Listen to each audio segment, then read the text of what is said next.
Ecclesiastes 4:10 says, "For if they fall, the one will lift up his fellow. But woe to him that is alone when he falleth, for he has not another to help him up."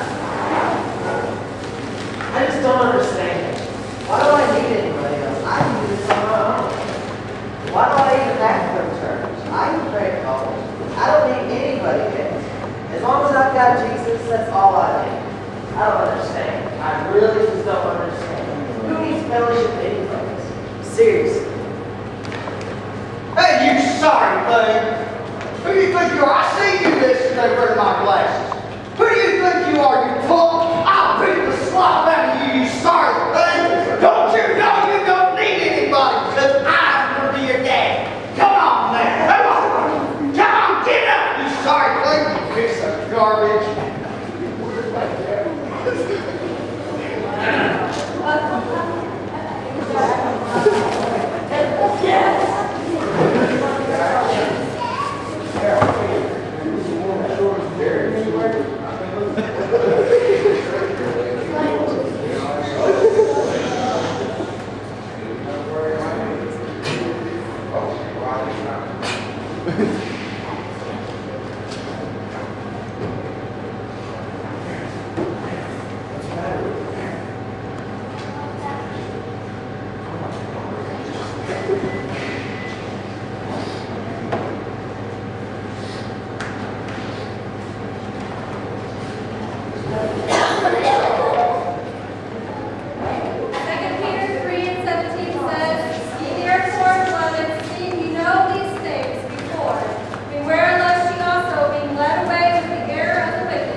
When we get robbed, when we get left for dead by Satan,